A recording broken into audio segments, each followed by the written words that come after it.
Shalom, selamat pagi sahabat Yesus cinta Alkitab. Kita bertemu di pagi hari ini, mari kita buka di dalam doa. Bapa, terima kasih untuk pagi yang baru. Kami percaya berkat yang baru, pengharapan yang baru sudah Engkau sediakan bagi kami. Biar kami Tuhan terus berharap hanya kepada Engkau. Engkau sumber pengharapan kami, dan pengharapan kami tidak akan menjadi sia-sia. Terima kasih Bapa. Buka telinga kami, hati kami untuk firman Tuhan. Kami mau terus ditambah-tambahkan dalam hikmat kami, dalam pengetahuan kami akan firman Tuhan, dan juga akan iman kami. Di dalam nama Tuhan Yesus, kami mengundang Roh Kudus-Mu untuk hadir. Amin. Puji Tuhan. Mari kita menyanyikan sebuah pujian.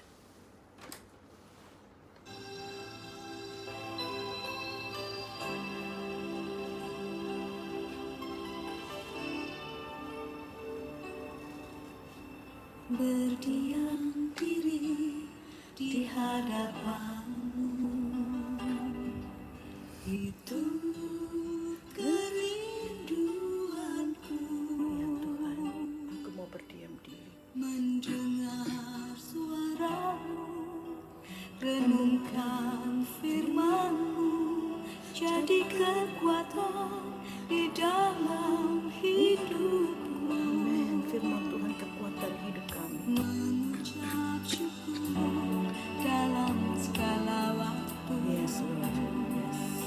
Itu kekuatanku. Apa yang Kau mau di dalam hidupku, terjadilah menurut kehendak-Mu. Sembah Kau Tuhan, Allahku dan Rajaku. Sembah Kau Yesus, sungguh berarti pengorbanan.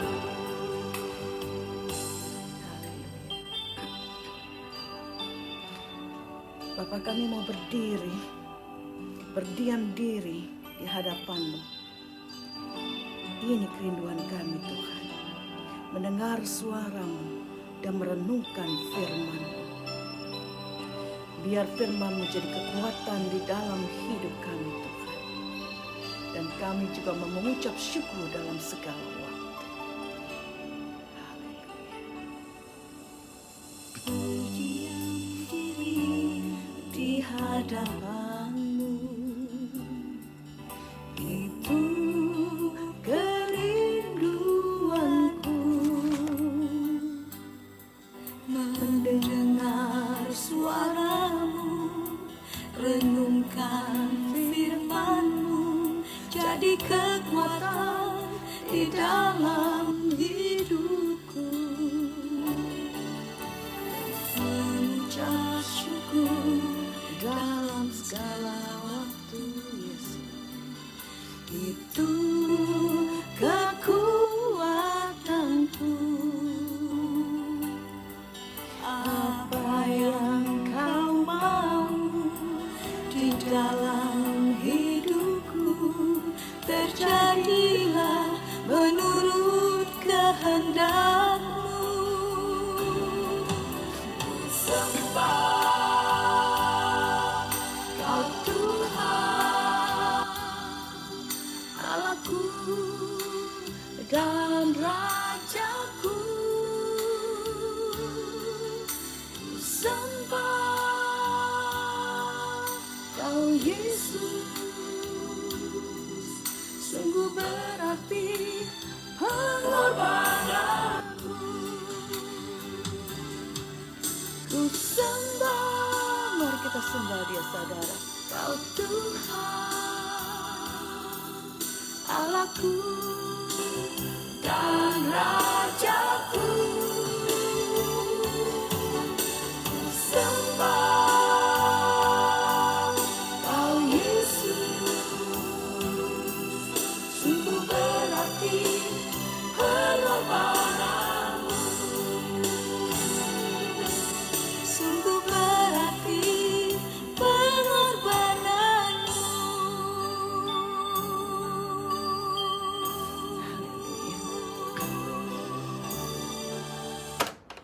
Puji Tuhan, pengorbanan Yesus sangat berarti untuk kita, untuk keselamatan kita. Yang mengangkat, mengambil semua kelemahan kita, sakit penyakit, kesusahan, dan juga dosa-dosa kita. Saudara, kita baca hari ini pembacaan yang cukup panjang.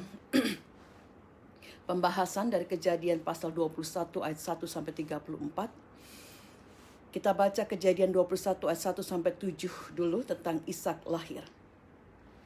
Tuhan memperhatikan Sarah seperti yang difirmankannya dan Tuhan melakukan kepada Sarah seperti yang dijanjikannya. Maka mengandunglah Sarah, lalu ia melahirkan seorang anak laki-laki bagi Abraham dalam masa tuanya, pada waktu yang telah ditetapkan sesuai dengan firman Allah kepadanya.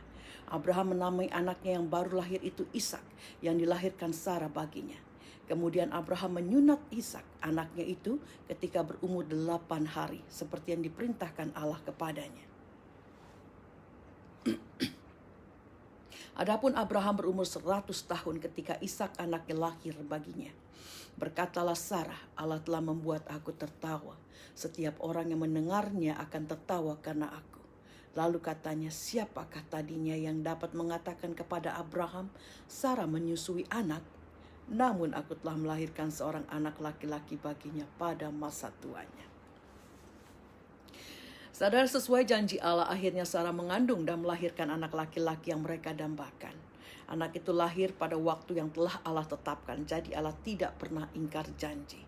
Janjinya tepat seperti yang dikatakannya. Yaitu 1 tahun dari peristiwa di Kejadian 17.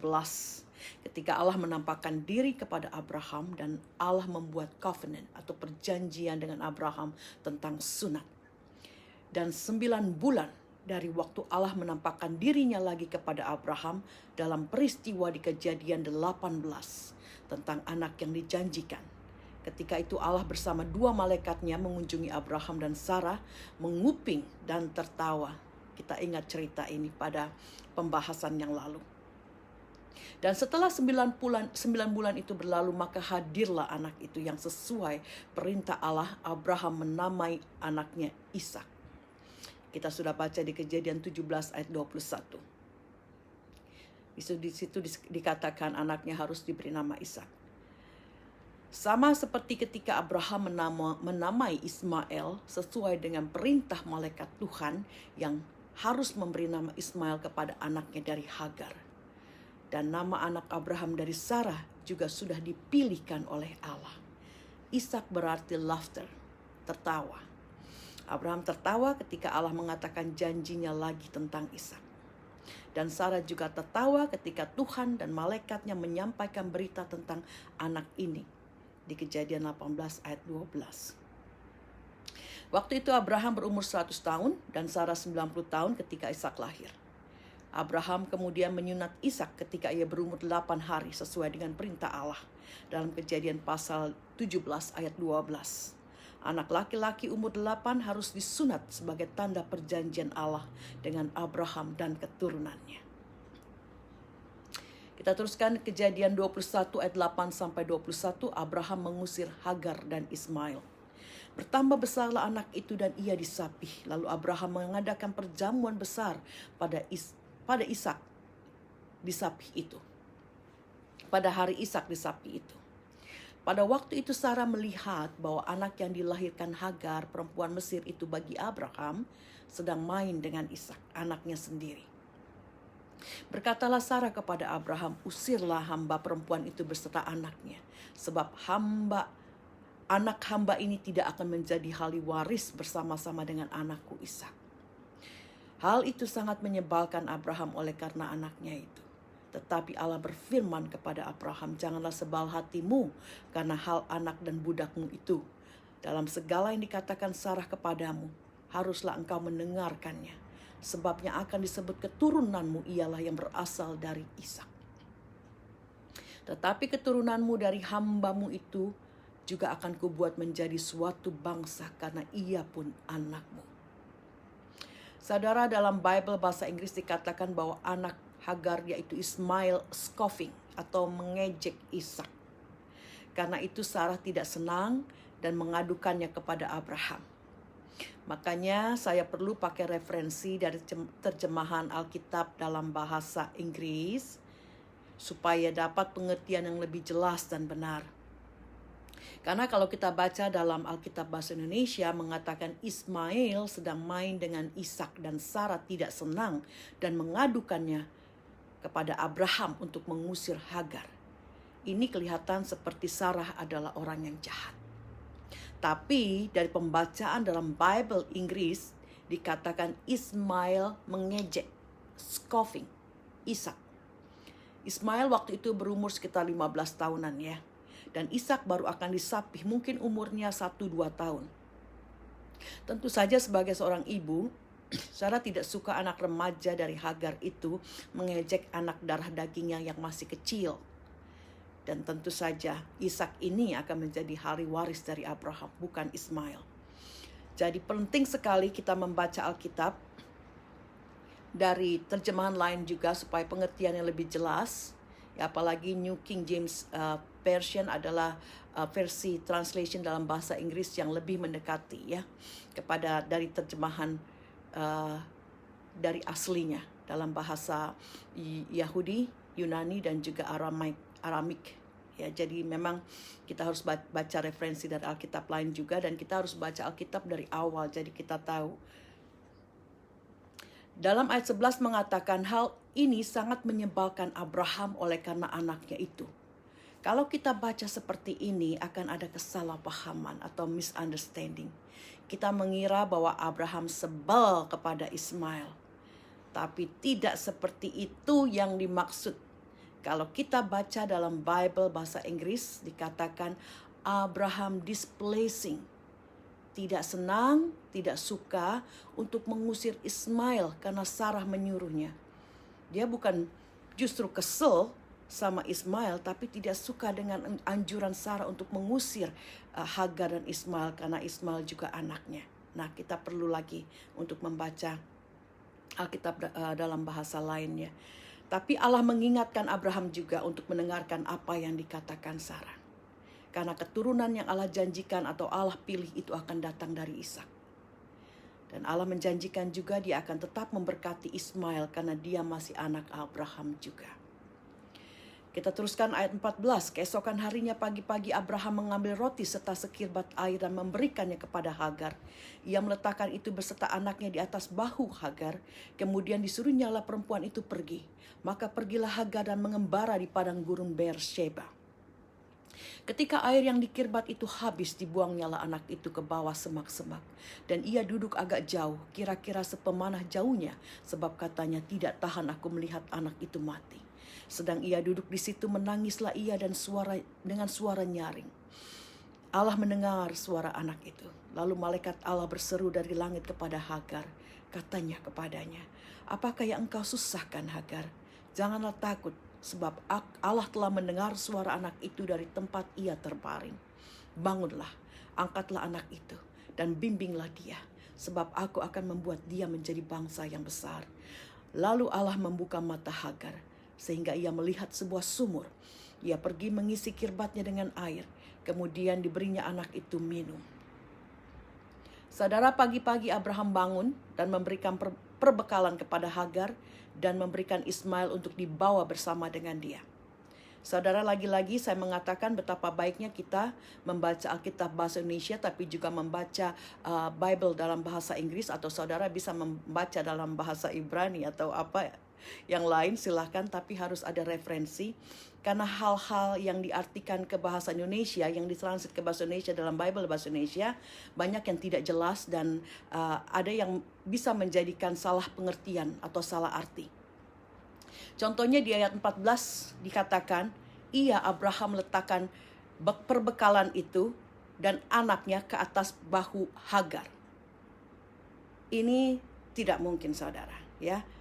Dalam Bible bahasa Inggris dikatakan putting it on the shoulder, itu untuk perbekalannya saja, air dan roti dia putting on the shoulder.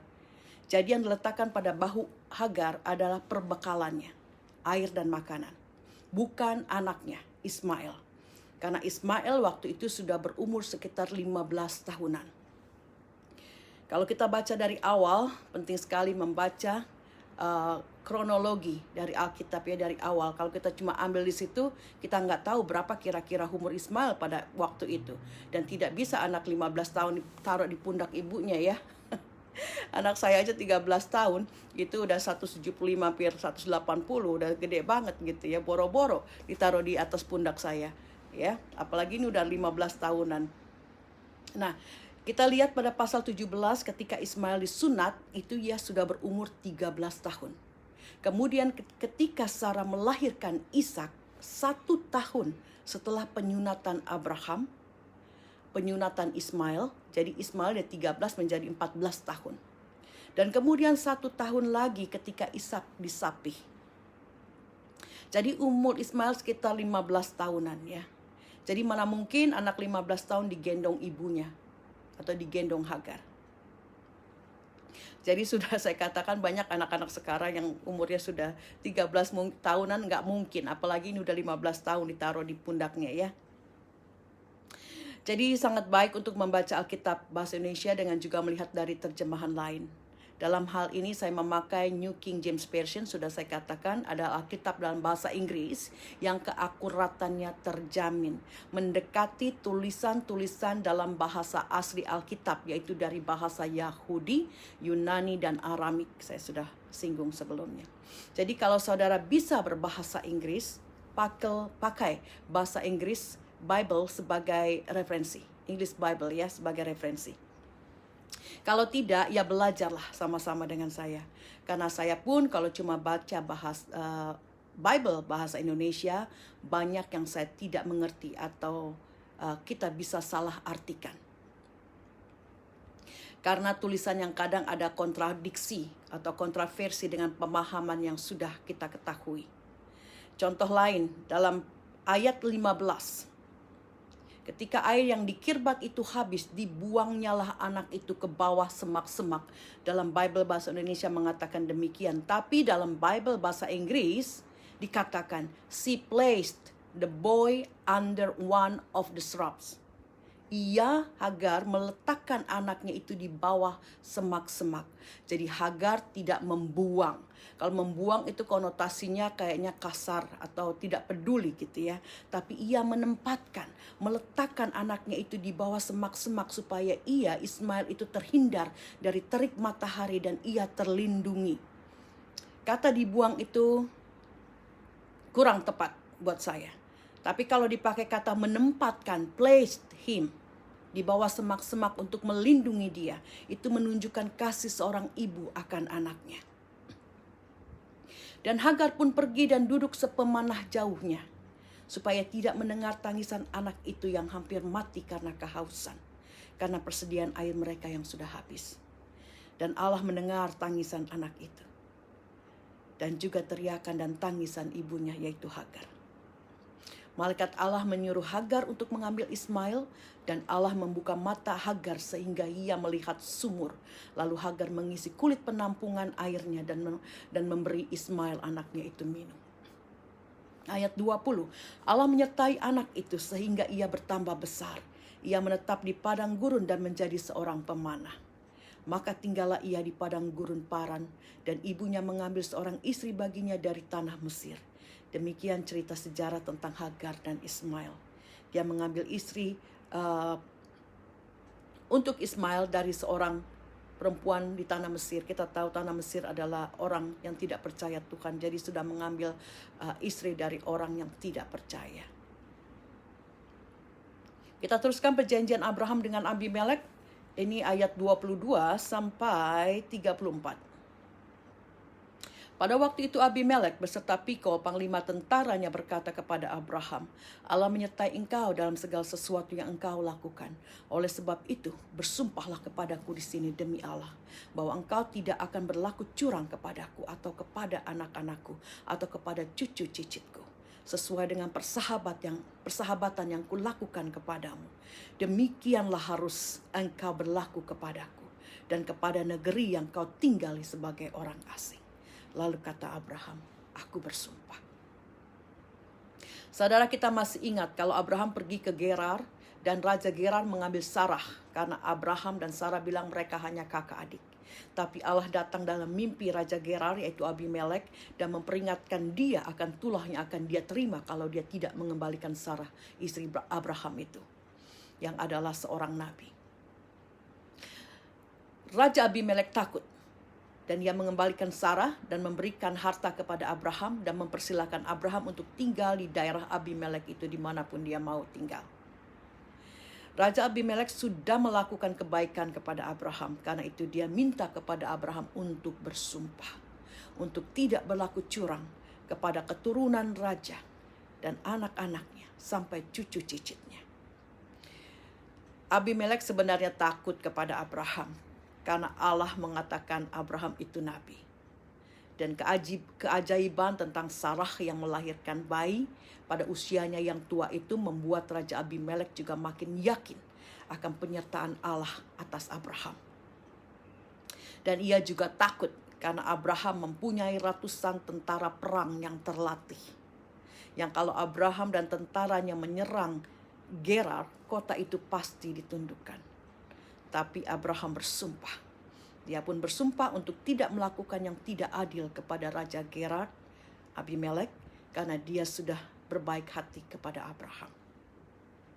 Ayat 25, tetapi Abraham menyesali Abimelek tentang sebuah sumur yang telah dirampas oleh hamba-hamba Abimelek. Jawab Abimelek, aku tidak tahu siapa yang melakukan hal itu. Lagi tidak kau beritahukan kepadaku, dan sampai hari ini belum pula ku dengar. Lalu Abraham mengambil domba dan lembu dan memberikan semuanya itu kepada Abimelek.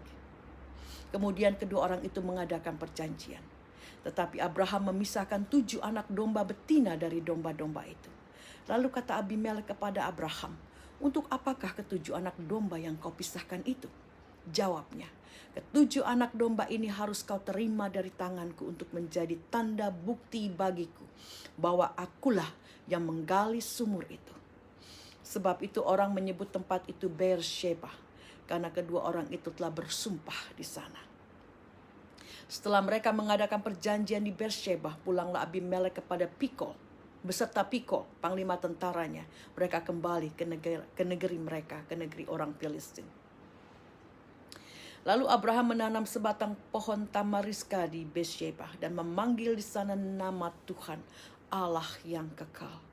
Dan masih lama Abraham tinggal sebagai orang asing di negeri orang Filistin itu. Saudara, Abraham kemudian menyinggung tentang sumur yang dirampas oleh orang-orang Abimelek. Tapi Abimelek tidak tahu menahu tentang hal itu. Jadi Abraham tidak memperpanjang masalah itu karena Abimelek sudah jujur bahwa dia tidak tahu. Lalu Abraham mengambil domba dan lembu dan memberikannya kepada Abimelek dan mereka membuat perjanjian. Tetapi Abraham juga memisahkan 7 anak domba betina. Dan Abimelek bertanya untuk apa 7 anak domba betina itu. Dan Abraham mengatakan kepada Abimelek, dia harus menerima 7 anak domba betina itu, karena mereka atau 7 anak domba betina itu akan menjadi saksi bahwa Abrahamlah yang telah menggali sumur itu, yang telah direbut oleh orang-orang atau hamba-hambanya Abimelek. Dan mereka menamai tempat itu Beersheba. Beersheba berarti well of 7, sumur 7 ya, karena ada 7 anak domba sebagai saksi itu. Atau juga disebut sebagai well of oath, sumur perjanjian, karena ada perjanjian Abraham dengan Abimelek di sana. Setelah meneguhkan perjanjiannya dengan Abraham, Abimelek dan Pikol, panglima tentaranya, mereka kembali ke negeri orang Filistin. Kemudian Abraham menanam pohon tamariska ya. Ini saya belum, ya seperti scrap mungkin gitu ya. Di Beersheba, di tempat itu. Sebagai tanda dia menanam pohon dan dia memanggil nama Tuhan di sana. Tentunya juga untuk mengucap syukur atas kemurahan Allah. Dan Allah selalu menunjukkan kepadanya. Dikatakan juga Abraham masih tinggal di negeri orang Filistin itu, yaitu di Gerar atau di Beersheba untuk beberapa waktu lamanya lagi. Saudara Rema, apa yang kita dapat dari pembacaan hari ini? Yang pertama, saudara, Allah adalah Allah yang tepat janji. Allah kita adalah Allah yang tempat janji. Kalau Allah bilang tahun depan, ya tahun depan itu akan terjadi. Tapi pertama-tama ketika Allah menjanjikan keturunan kepada Abraham, yaitu tentang Ishak, Allah tidak bilang kapan. Jadi Abraham menunggu dan menunggu. Dan selama menunggu, ia pun jatuh beberapa kali. Berbohong kepada raja-raja tentang Sarah sebagai adiknya, dan juga jatuh dengan mengambil Hagar sebagai istrinya atas anjuran Sarah, sehingga ia mempunyai anak lain, yaitu Ismail. Baru pada pasal 17, Allah mulai spesifik tentang kapan Ishak akan lahir. 1 tahun dari pasal 17 anak itu akan lahir, dan itu terjadi. Jadi saudara terus bertahan dan percaya akan janji Allah. Kalau dalam firman-Nya dikatakan, aku akan menyembuhkanmu, aku akan memberkatimu, aku akan memberikan jalan keluar kepadamu, aku akan mengubahkan anak-anakmu, dan seterusnya. Dan lain-lain janji itu. Percaya saja. Ketika kita percaya dan berserah, kita akan menanti dengan rasa damai dan sejahtera dan penuh sukacita. Kita menanti bukan dengan beban, tapi dengan damai sejahtera dan sukacita. Kita serahkan beban itu kepada Allah.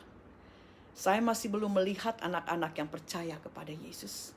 Saya masih ada sakit gigi sambil menunggu appointment tanggal 31 nanti. Dan juga saya masih belum melihat sanak keluarga yang saya doakan dan doa berpuasa juga belum bertobat. Tapi saya tetap setia dalam penantian, dalam doa, dalam kesabaran, dalam damai sejahtera, dan tetap bersukacita. Waktunya akan tiba.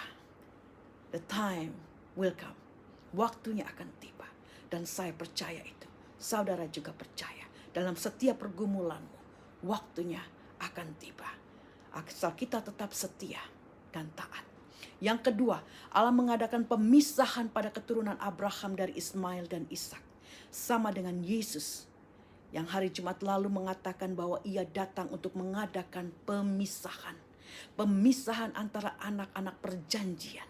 Orang-orang yang percaya kepada Kristus dan anak-anak buangan.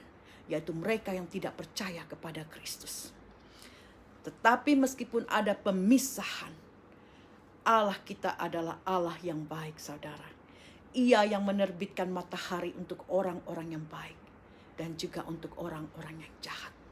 Dan yang menurunkan hujan untuk mereka yang takut akan Tuhan dan mereka yang tidak takut kepada Tuhan. Tapi tentu saja mereka yang tidak takut kepada Tuhan dan mereka yang jahat, jika mereka tidak bertobat, mereka akan mendapat upah maut dan neraka. Rema yang ketiga, saudara. Hidup dekat dan lekat dengan Allah dan menjadi biji mata Allah itu indah sekali, saudara. Kita lihat apa yang Allah lakukan berulang-ulang kepada Abraham. Beda sekali hidupnya dengan kehidupan Lot. Tidak diceritakan dalam Alkitab apakah Lot melakukan hal-hal yang tidak baik atau ada kejatuhan seperti yang terjadi pada Abraham. Tapi lihat kehidupan Lot yang tragis. Dia yang akhirnya mempunyai anak dengan anak-anaknya sendiri. Anak-anak perempuannya tidur dengan Lot dan mereka mempunyai anak. Suatu kekejian buat Tuhan. Ayah tidur dengan anaknya, anak tidur dengan orang tuanya. Tapi kita lihat apa yang Allah lakukan kepada Abraham. Ketika Allah sudah menetapkan kita sebagai umat yang dipilih. Mata Allah akan lekat atas kita. Kita boleh jatuh. Kita pernah jatuh. Tapi kita dibangkitkan. Dan kita juga harus ada pertobatan. Oh haleluya. Haleluya. Abraham melakukan kesalahan-kesalahan, saudara, sama seperti kita. Tetapi karena ia menyembah Allah. Kalau kita menyembah Allah, Abraham dibenarkan. Kita juga dibenarkan oleh Allah. Dan Allah selalu memberikan kemurahannya kepada Abraham. Allah juga akan memberikan kemurahannya kepada kita.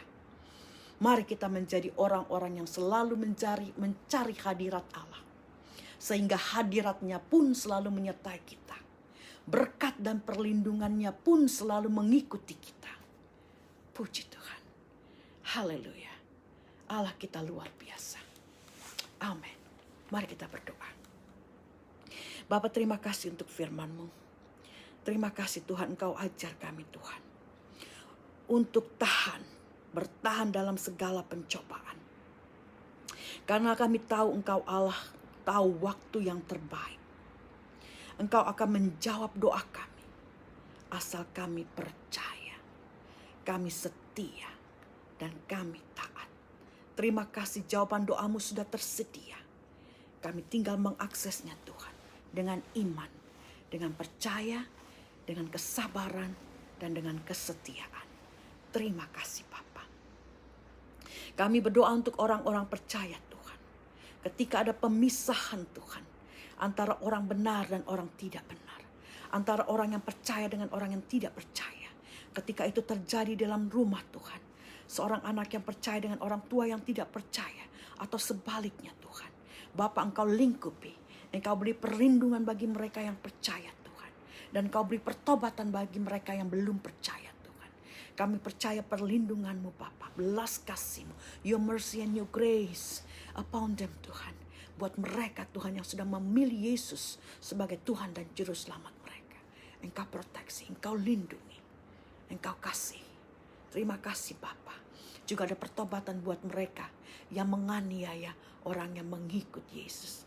Terima kasih Bapa, biar kami sadar pemisahan ini sudah terjadi dan sedang terjadi. Terima kasih Bapa, biar kami dikuatkan. Kami tidak digentarkan oleh mereka, orang-orang di sekeliling kami yang tidak percaya.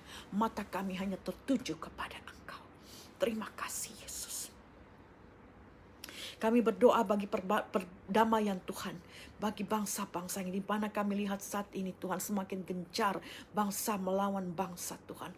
Peperangan Tuhan, bukan cuma bangsa melawan bangsa, tapi bangsa melawan pemerintahan, melawan rakyatnya Tuhan, menindas rakyatnya. Bapa, kami berdoa untuk India, untuk Myanmar, untuk Palestina, untuk Israel, negara-negara yang berperang Tuhan. Israel dan Palestina. Bapa, Engkau lingkupi. Engkau beri perlindungan kepada umat pilihan-Mu Israel. Dan Engkau juga berikan hikmat dan pertobatan buat mereka, supaya kasih Kristus turun atas mereka. Sehingga mereka boleh mengenal Yesus, Mesias itu Tuhan. Sehingga mereka juga tahu asal muasal mereka sebagai saudara. Haratas sikaramas. Tuhan berikan hikmat ini, perdamaian untuk negara Israel dan juga Palestina dan negara-negara di dunia. Kami berdoa untuk negara Kolombia, India, dan juga negara Myanmar Tuhan, pemerintah-pemerintah yang sudah ada pergejolakan di dalamnya dengan rakyat. Bapa, berikan pemerintah yang takut akan Tuhan. Kau berikan pertobatan kepada mereka. Dan umat-Mu yang teraniaya Bapa, Engkau berikan perlindungan. Terima kasih Bapa. Kami percaya di dalam nama Tuhan Yesus COVID ini segera selesai. Sehingga ada perubahan. Juga Tuhan ada pertumbuhan. Kembali Tuhan. Perekonomian menjadi lancar. Kehidupan masyarakat juga semakin baik. Bapa, di dalam saat-saat menunggu ini, biar umat-Mu percaya dan tetap teguh, semakin dekat kepada Engkau. Thank you Jesus. Bapa, kami serahkan semua hidup kami. Di dalam nama Tuhan Yesus kami berdoa. Amin. Tuhan Yesus memberkati. Haleluya.